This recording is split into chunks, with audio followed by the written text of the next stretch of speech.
Hey everyone, and welcome. Today, we are diving into something called practicing anthropology. This is really where the field gets its hands dirty, you know? It's all about taking these big ideas and theories about human culture and actually putting them to work to solve real-world problems. All right, let's jump right in. So you probably picture anthropologists in, I don't know, dusty university archives or maybe a remote village somewhere. And yeah, that's part of the story, but only part. The other half is happening right now, in corporate boardrooms, in hospitals, in tech companies. So the big question we're tackling today is this: what actually happens when those anthropological skills leave the lecture hall and hit the real world?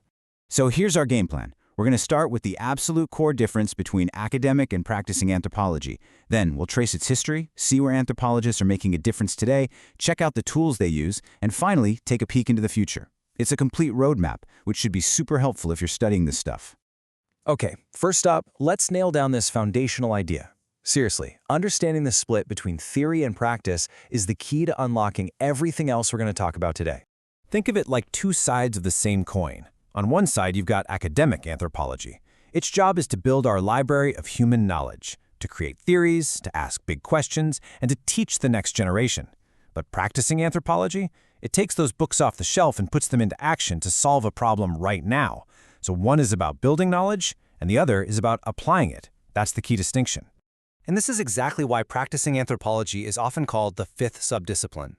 It's not its own little island. It actually pulls from all the others: cultural, biological, linguistic, and archaeology. It acts as this incredible bridge, connecting all that deep human insight with real-world action and decision-making. All right, next, let's take a quick look at the history. Because to really get what practicing anthropology is today, you kind of have to understand where it came from. And its journey from being a tool for colonial governments to a force for collaborative change, well, it's a pretty important story. This timeline just shows a huge shift in thinking, right? It started out as applied anthropology, where insights were often used in a pretty top-down way. But then something crucial changed with action anthropology. The focus became working with communities, not just doing things for them. That evolved into development anthropology, which channeled those skills into global projects. And that brings us to today, where practicing anthropology is this huge professional field that's way more than just applying theories. It's about creating new solutions everywhere. So, where does all this action actually happen? This next section is really the heart of our explainer. We're going to look at some of the diverse and honestly pretty cool careers where anthropologists are making a tangible difference. Let's start with a massive one: development. See, a big project, like building a dam or introducing new farming techniques, is never just a technical challenge. It's always a human one. A development anthropologist steps in as a cultural broker, basically translating between what an aid agency wants to do and the actual needs, values, and daily realities of a local community.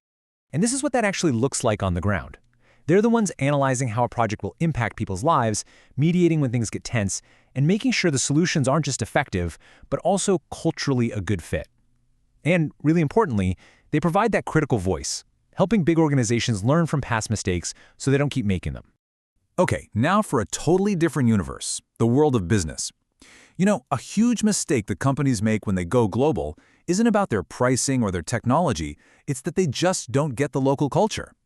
That's a billion-dollar problem that anthropologists are perfectly suited to solve because they understand the culture of both the customers and the company itself. So what do? They conduct what's called ethnographic market research, which is a fancy way of saying they watch how people actually use stuff in their real lives. Those insights are gold. They inform everything from designing a better smartphone app to helping a global team communicate better. They're like the secret ingredient for making products and workplaces that just work for people. Let's pivot to another critical field: health. Medical anthropology starts with this really simple but profound idea. Health and sickness are not just about biology. The way we feel pain, who we go to when we're sick, what we even consider healthy, all of that is shaped by our culture.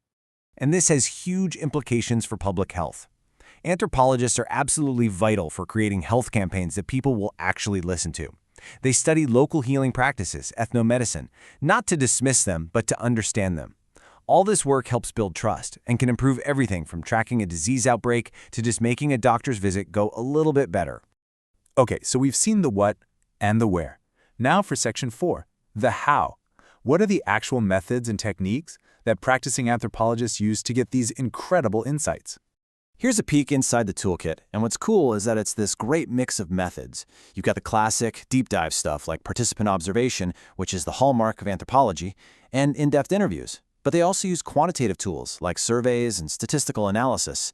This flexibility means they can pick the absolute best tool for whatever problem they're trying to solve. A perfect example of how they've adapted for the modern world is something called Rapid Assessment Procedures, or RAP. This isn't about spending 5 years in a village. This is built for speed. You get a diverse team together, they crunch all the existing data, then they go do very focused fieldwork in a short period of time, and boom, they deliver clear, actionable recommendations, fast. All right, and for our last section, let's look ahead. Where is all this going? What are the new frontiers where this way of thinking is becoming more essential than ever before? Take nutritional anthropology. This goes so far beyond just counting calories. It dives into the deep cultural meaning of food. It asks, why do we eat the things we eat, and how can we encourage healthier habits in a way that actually respects people's traditions? Or how about the world of design and fashion? Here, anthropologists can help creators understand how we use clothes and objects to say something about who we are, our identity, our status, our sense of belonging. That's the kind of insight that makes a product really connect with people. And in our super screen-heavy world, visual anthropology is just exploding. People are using film and multimedia not just to document the culture, but to collaborate with communities so they can tell their own stories in their own way. It's a really powerful shift from just watching to participating. And get this, even in a field as hard science as genetics, biological anthropologists have a huge role.